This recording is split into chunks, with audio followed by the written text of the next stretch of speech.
नमस्कार आप सभी को, मैं नेहा दहिया त्रिदिशाएं क्लासेस के इस यूट्यूब प्लेटफॉर्म पर आप सभी का हार्दिक स्वागत करती हूं। और हम कर रहे हैं यूपी आरओ एआरओ के लिए प्रीवियस ईयर क्वेश्चंस का डिस्कशन। आज की इस क्लास में हम करने जा रहे हैं यूपी आरओ एआरओ जो मुख्य परीक्षा हुई थी 2021 में, उसका सामान्य हिंदी का जो पेपर है उसको हम आज डिस्कस करेंगे। तो चलिए बिना समय गवाए शुरू करते हैं आज की क्लास।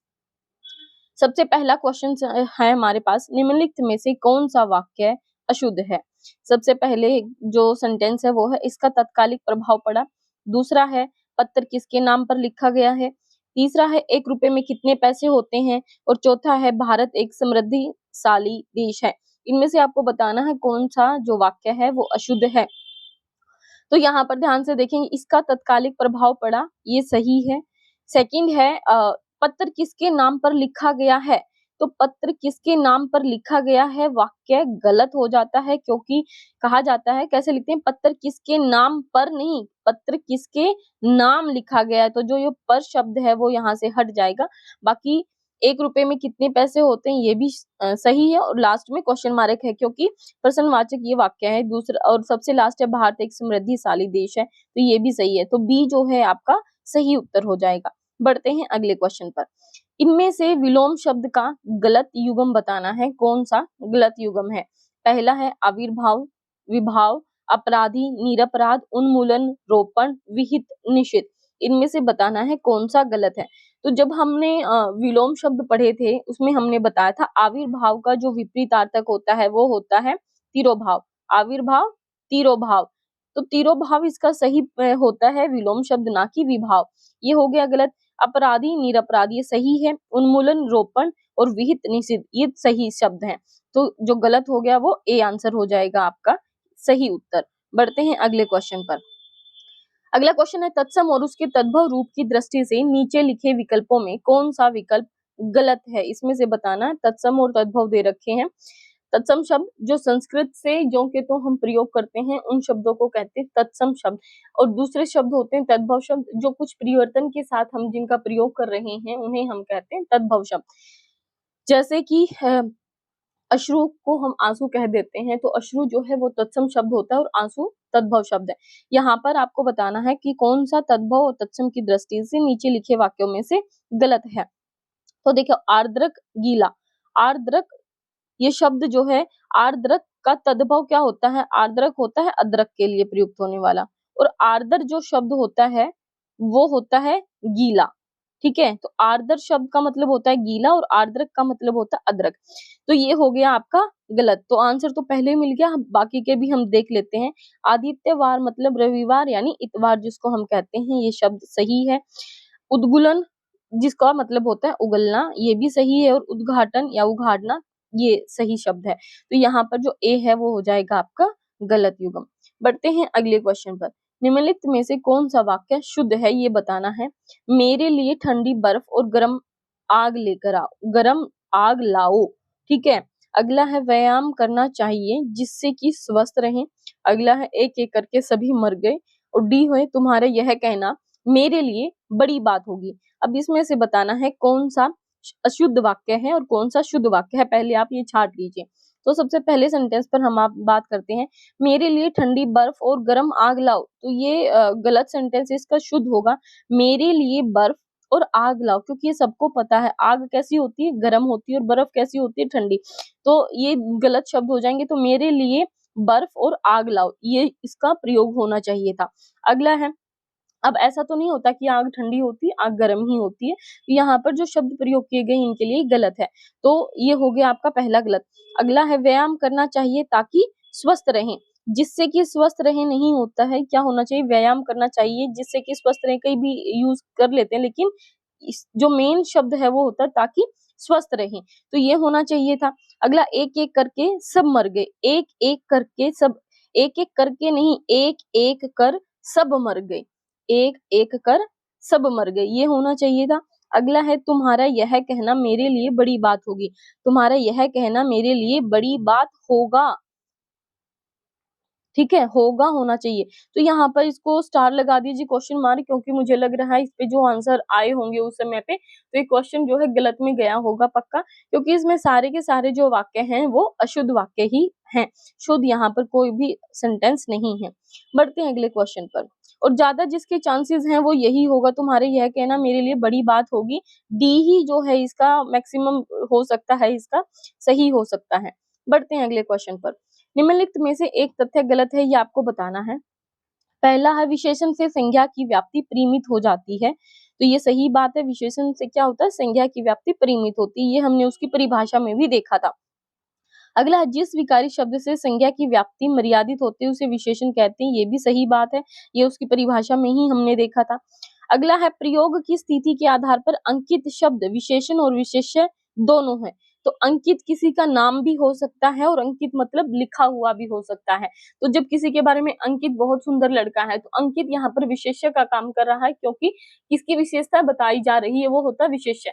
अगर अंकित नाम है तो वो विशेष्य है, और किसी की विशेषता करने के लिए अगर प्रयोग किया गया है, जैसे मूल्य अंकित, तो अंकित मूल्य जैसे हम किसी के कहते हैं, तो लिखा हुआ जो मूल्य है उसी पर कोई वस्तु बेची जाती है, तो वस्तु अंकित मूल्य पर ही देय होगी, जैसे सेंटेंस है ये। तो अंकित वहां पर क्या है, विशेषण है, तो ये भी सही। अगला है विशेषण शब्द सदैव विशेष्य के पहले प्रयुक्त होता है, विशेष्य के बाद कभी प्रयुक्त नहीं होता। तो ये वाक्य बिल्कुल गलत है। देखो, हमने उद्देश्य और विशेष्य विशेषण के बारे में पढ़ा था, अगर आपको याद होगा तो उसमें क्या था कि वाक्य में विशेषण का प्रयोग दो तरह से होता है, जिसमें कभी विशेषण के पहले भी होता है और कभी विशेष्य के बाद भी। उस विशेषण विशेष्य के पहले भी यूज होता है और कभी विशेष्य के बाद भी होता है। जब विशेषण जो भी है वो विशेषण से पहले प्रयुक्त होता है तो हम उसको उद्देश्य विशेषण कहते हैं, और जब बाद में प्रयोग होता है तो हम उसे विधेय विशेषण कहते हैं। ये आप लोगों ने पढ़ा होगा। तो जिन लोगों ने वो क्लास विशेषण की नहीं देखी है, वहां से आप उस क्लास को जरूर देख लीजिए, आपको पता चल जाएगा। तो डी जो है यहाँ पर गलत तथ्य होगा। अगला है संख्यावाचक विशेषण। इनमें से कौन सा संख्यावाचक विशेषण, जहां पर किसी की संख्या का बोध हो, तो कौन सा होता है, क्रमवाचक विशेषण, आवृत्ति विशेषण, वर्णवाचक विशेषण या समुदायवाचक विशेषण। तो इसमें से बताना, जो चौगुना शब्द है वो क्या है। चौगुना मतलब 4 गुना क्वांटिटी को बता रहा है, और जब 4 गुना की बात यहाँ पर हो रही है तो ये आवर्ती सूचक विशेषण में आता है, नहीं आवर्तीवाचक। 1 गुना, 2 गुना, ठीक है, ये क्या होते हैं, आवर्ती सूचक विशेषण होते हैं। बढ़ते हैं अगले क्वेश्चन पर। निम्नलिखित शब्दों में से कौन सा शब्द मूल रूप से विशेषण है। मूल रूप से पूछा, विशेषण है पतला, परिवार, अर्थ, परलोक। तो विशेष्य से विशेषण बनता है, जैसे अर्थ से बनता है आर्थिक, विशेषण क्या होगा, आर्थिक। तो ये तो हो गया गलत। जैसे परलोक से शब्द बनता है पारलौकिक, पारलौकिक। जैसे कि परिवार से बनता है पारिवारिक, और पतला तो मतलब एक गुणवाचक विशेषण है, मोटा पतला, तो ये जो शब्द है वो मूल रूप से विशेषण है। पढ़ते हैं अगले क्वेश्चन पर। इनमें से कौन सा विशेषण शब्द नहीं है पूछा है। अकूत, अकूत, अचार, अकर्ण, अचंड। इनमें से बताना है कि कौन सा जो शब्द है वो विशेषण शब्द नहीं है। तो अचार क्या है, अचार शब्द विशेषण न होकर के क्या होता है, विशेष्य होता है। इसका जो विशेषण होगा वो होगा अचारी। ठीक है, अचार क्या है, विशेष, अचार शब्द जो है विशेष्य है। ठीक है, बाकी अकूत, अकर्ण, अचंड ये सारे शब्द क्या है, विशेषण है।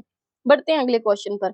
अनेक शब्दों के लिए एक शब्द दिया गया है नीचे, और उनमें से आपको बताना कौन सा जो विकल्प है वो गलत है।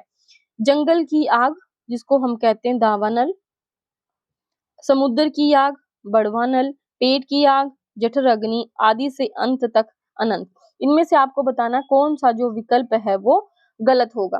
तो जंगल की आग के लिए दावानल ठीक है, समुद्र की आग बड़वानल ठीक है, पेट की आग जठराग्नि ठीक है, लेकिन जो शब्द आदि से अनंत तक, उसको आधोपांत कहा जाता है।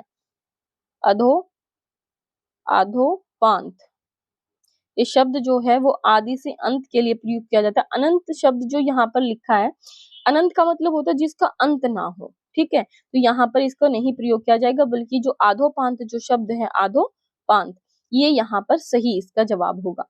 अगला क्वेश्चन है, अपनी विवाहिता स्त्री से उत्पन्न पुत्र शब्द के लिए एक शब्द प्रयोग होगा, इनमें से कौन सा होगा वो आपको बताना है। कौन सा इनमें से एक शब्द है, तो जरायुज, दत्तक, जारज, ओरस। तो हमने ये विलोम शब्दों में भी पढ़े थे। जो ओरस है वो होता है अपनी विवाहिता पुत्र, जो पत्नी होती है उससे उत्पन्न पुत्र है उसे हम कहते हैं ओरस। दत्तक मतलब किसी को गोद लिया गया है, उत्तराधिकार के लिए गोद लिया गया पुत्र होता है दत्तक पुत्र। जारज की हम बात करें तो ये होता है गैर पुरुष से उत्पन्न पुत्र, गैर पुरुष से उत्पन्न पुत्र, ठीक है। तो ये होता है आपका जारज।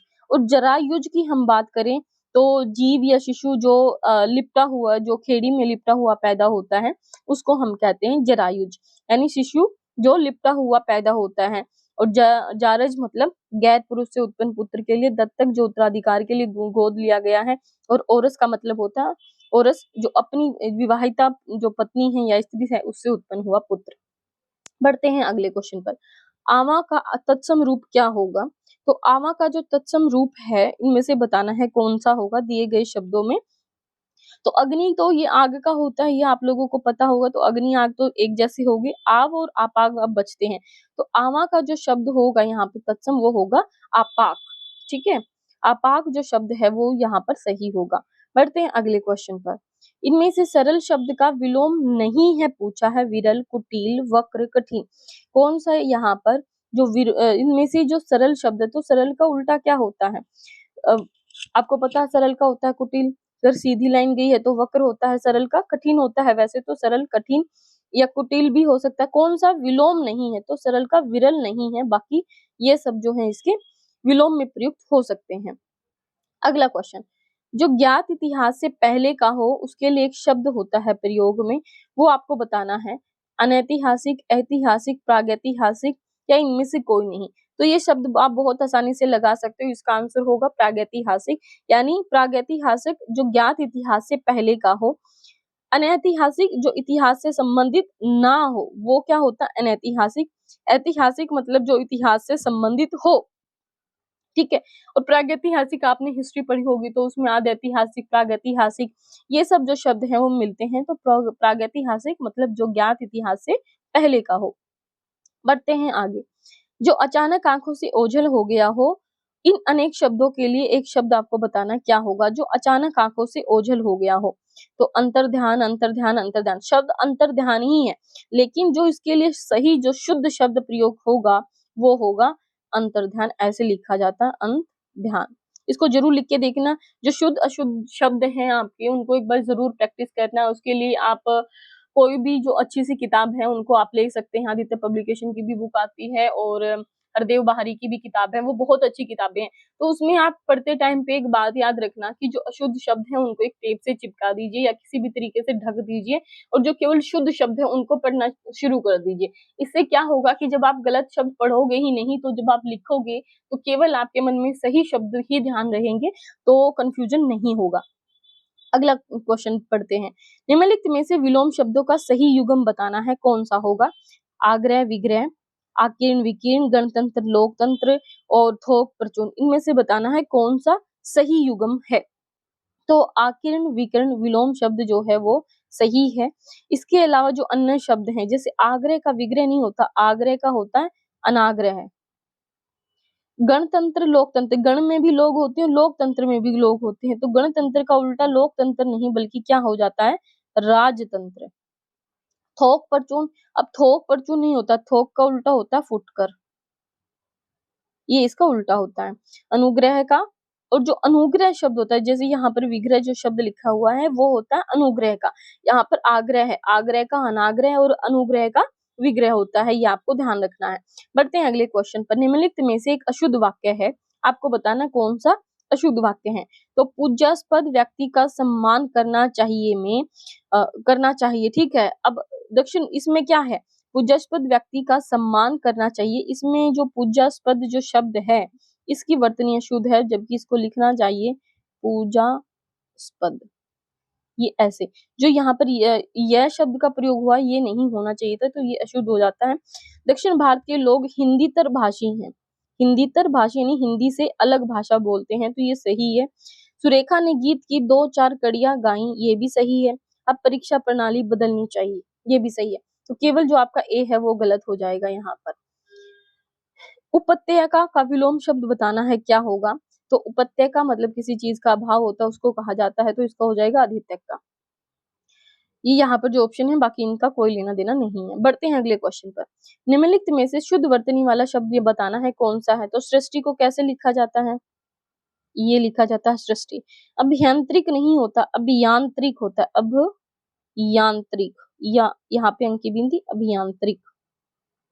अगला अंधकार, अंधकार जो शब्द है वो शुद्ध वर्तनी वाला शब्द है। इसके बाद समुद्रिक जो शब्द है वो होता है सामुद्रिक, सामुद्रिक।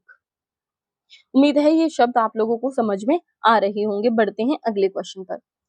जो बाएं हाथ से सधा हुआ है उसके लिए एक शब्द आपको बताना है कौन सा होगा। सव्यसाची, वज्रपाणी, वामपंथी, वीणापाणी। तो जो बाएं हाथ से यानी लेफ्ट हैंड से सधा हुआ, लेफ्ट हैंड से काम कर रहा है तो उसको हम कहते हैं सव्यसाची।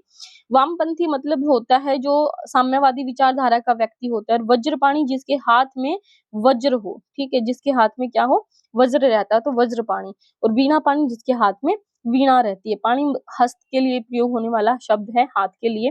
तो जिसके हाथ में जो हो वज्र हो तो वज्रपाणी, वीणा हो तो वीणापाणी। बढ़ते हैं अगले क्वेश्चन पर। इनमें से तत्सम तद्भव शब्द का एक युग्म अशुद्ध है, वह बताना आपको कौन सा होगा। इच्छिका, छाछ, इखु, ईख के लिए, उद्धर्तन, उबटन, गोम्य, गोबर। इसमें से बताना है कौन सा जो शब्द है वो अशुद्ध है। तो देखो छाछ का जो तत्सम शब्द होता है वो इच्छिका नहीं होता है बल्कि छच्छिका होता है, छच्छिका ये होता है। तो ये तो हो गया गलत। अब अगला है ईख, ईख, इक्षु जो शब्द होता है इखु नहीं होता बल्कि क्या होता है, इक्षु शब्द होता है ईख के लिए। तो वैसे ये भी गलत हो गया है। अब उधरतन, उपतन ये ठीक है और इसके अलावा गोमय, गोबर ये ठीक है। तो कौन सा पूछे यहाँ पर अशुद्ध? तो ये दोनों ही जो शब्द हैं वो अशुद्ध हैं। मिश्रण का विपरीतार्थक शब्द बताना है आपको कौन सा होगा। तो मिश्रण का विलोम पूछ रहा है, सुकुमार, रुक्ष, चिकन, नरम। तो मिश्रण का होता है रुक्ष, ये हमने पढ़े भी थे। अन्य शब्दों में जैसे सुकुमार है, इसका होता है कमासुत, कमासुत सुकुमार का उल्टा होता है। चिकन का मतलब होता है चिकना, तो इसका उल्टा क्या हो जाएगा, खुरदुरा। और नरम का उल्टा होता है कड़ा या फिर कठोर, हम जिसको कहते हैं। बढ़ते हैं अगले क्वेश्चन पर। निम्नलिखित में से तत्सम तद्भव का एक गलत युग्म है, बताना है कौन सा गलत है। सुगट, सुघड़, तो ये सही है। ज्ञातिग्रह, नैहर। इसके बाद पन्यशालिक, पंसारी। और प्रतिवेशी, मवेशी। तो प्रतिवेशी मवेशी जो शब्द है वो उल्टा हो गया है यहाँ पे गलत। प्रतिवेशी का मतलब होता पड़ोसी, ठीक है, प्रतिवेशी पड़ोसी, ये इसका युग्म होता है। बाकी जो पन्यशालिक, पंसारी, ज्ञातिग्रह, नैहर ये सारे शब्द जो है वो ठीक है। अगला क्वेश्चन है, मोक्ष पाने की इच्छा रखने वाला इन अनेक शब्दों के लिए शुद्ध शब्द बताना है कौन सा होगा। तितिक्षा, तितिक्षु, तितीर्षु, मर्जीवा। कौन सा शब्द होगा जो मोक्ष पाने की इच्छा रखता है। तो वैसे इसके लिए मुमुक्षु एक शब्द होता है वो भी प्रयोग किया जाता है, लेकिन इसके अलावा एक और शब्द है जिसे हम तितुर्षु कहते हैं। ये शब्द विशेष तौर पर प्रयोग होता है मोक्ष पाने की इच्छा करने वाले के लिए। इसके अलावा जो मर्जीवा होता है वो होता है मरकर जीने वाला, मरकर जीने वाला होता है मर्जीवा। तितुक्षु जो शब्द है, तितुक्षु मतलब होता है सहनशील, यानी जिसमें सहनशीलता हो, वो होता है तितिक्षु। और तितिक्षा जो शब्द है जो सर्दी गर्मी यानी मौसम की जो मार है उसको सह सके, सर्दी गर्मी दुख ये सब जिस जो सहन करने की जो क्षमता है जिसके अंदर, वो होता है तितिक्षा। और तितिक्षु मतलब होता है सहनशील व्यक्ति। और मर्जीवा मरकर जीने वाला।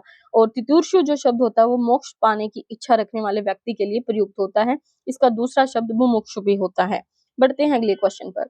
अशुद्ध वर्तनी वाला शब्द बताना कौन सा होगा। उंगली, बांस, पांचवा दांत। तो बताना कौन सा शब्द यहाँ पर गलत लिखा गया है। तो पांचवा जो शब्द है वो ऐसे नहीं लिखा जाता है बल्कि इसमें जो चंद्र बिंदु वाला है उसका प्रयोग होता है पांचवा, ठीक है, ऐसे लिखा जाता है। तो इसकी जो वर्तनी है वो अशुद्ध है, बाकी बांस, दांत ये सब ठीक है। बढ़ते हैं अगले क्वेश्चन पर। वर्तनी की दृष्टि से कौन सा शुद्ध शब्द है यहाँ पर बताना है। अनुग्रहित, अनुग्रहित पहले ही गलत मिल गया, इसको ऐसे लिखा जाता है अनुग्रहित, अनु, इसमें ये वाली री वाली जो मात्रा होती है उसका प्रयोग किया जाता है, अनुग्रहित ऐसे लिखा जाता है।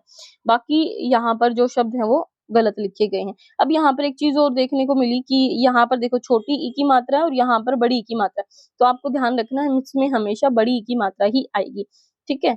बढ़ते हैं अगले क्वेश्चन पर।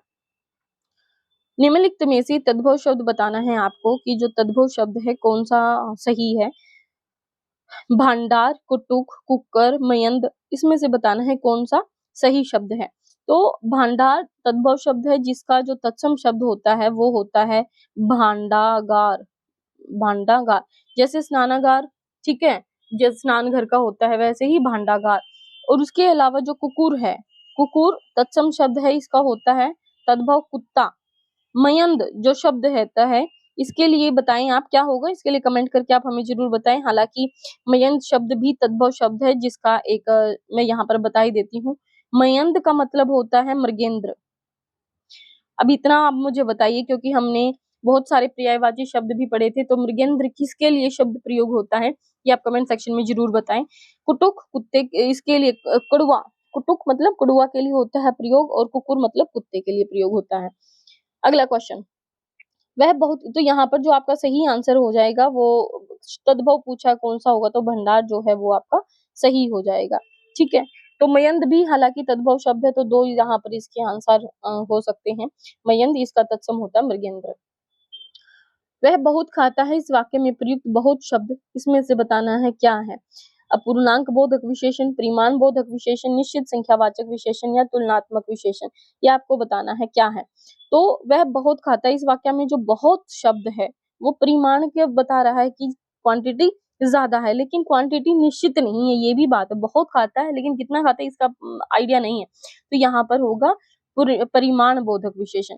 अपूर्णांक बोध में वो होते हैं जैसे पौने, सवा, 6, 1.5, 2.5, ये वाले जो शब्द होते हैं वो होते हैं अपूर्णांक बोधक में, यानी पूर्ण संख्या का जो बोध ना कराएं। तो निश्चित संख्यावाचक में तो 1, 3, 5, 7 ये जो शब्द होते हैं वो निश्चित संख्यावाचक में आते हैं। और तुलनात्मक में मतलब होता है जैसे एक की तुलना किसी दूसरे से लगा रहे हैं, जैसे अधिक से अधिकतम या अधिकतर जो शब्द होते हैं वहां पर तुलना लगाया जाता है, तुलनात्मक विशेषण होगा। लेकिन यहाँ पर पूछा बहुत शब्द, तो यहाँ पर होगा परिमाण बोधक विशेषण। इनमें से तत्सम तद्भव का शुद्ध युग्म बताना है कौन सा है। श्रेष्ठ, सेठ, तो श्रेष्ठ का सेठ तो क्या बोलते हैं, ये गलत है। इसके बाद में अरहट, रहट, अरहट, ये अरहट नहीं होता, अर्घट अगर शब्द होता, अर्घट, अर्घट का होता है रहट, तो ये शुद्ध हो जाता, लेकिन यहाँ पर अरहट शब्द तो ये भी गलत हो गया। कंकती, कंघी, ये सही है। इसके अलावा मिष्ट, मीठा, मिष्ट मीठा होता है, ये शब्द सही है, मिष्ट मीठा। यहाँ पर पूछा तत्सम तद्भव का शुद्ध युग्म, तो दो हो सकते हैं, ये भी हो सकता है और ये भी हो सकता है, तो सी और डी दोनों ही यहाँ पर सही है। बढ़ते हैं अगले क्वेश्चन पर। निम्नलिखित में से अनग जो शब्द है उसका विलोम बताना है क्या होगा, तो ये हमने पहले भी किया है। तो अघी या अनघी जो शब्द होता है वो इसका विलोम होता है अनग का अग, तो अनघी अगर होता तो अघी हो जाता। यहाँ पर निरग, निष्पाप, कृति, ये इनका कोई लेना देना नहीं है। अगला क्वेश्चन है जो कि लास्ट है आज का। पर विशेषण को कामता प्रसाद गुरु ने इनमें से क्या कहा है। अंतर विशेषण, सामान्य विशेषण, बाह्य विशेषण या असामान्य विशेषण। तो पर विशेषण शब्द को कामता प्रसाद ने अंतर विशेषण शब्द कहा है। विशेषण शब्द की भी विशेषता जो शब्द बताते हैं उन्हें हम कहते हैं पर विशेषण। जैसे मोहन बहुत सुंदर है, तो सुंदर विशेषण है लेकिन बहुत सुंदर है, ये सुंदरता की भी विशेषता बता रहा, तो यहाँ पर जो बहुत शब्द है वो पर विशेषण कहा जाएगा। तो जो विशेषण की भी विशेषता बताते हैं उन्हें हम पर विशेषण कहते हैं, और कामता प्रसाद गुरु ने इन्हें अंतर विशेषण कहा है। तो ये थी आज की क्लास हमारी, उम्मीद है आप लोगों को पसंद आई होगी। मिलते हैं अगली वीडियो में, तब तक आप लोग पढ़ते रहिए, आगे बढ़ते रहिए और चैनल को सब्सक्राइब करना और बेल आइकन को प्रेस करना बिल्कुल ना भूलें। धन्यवाद।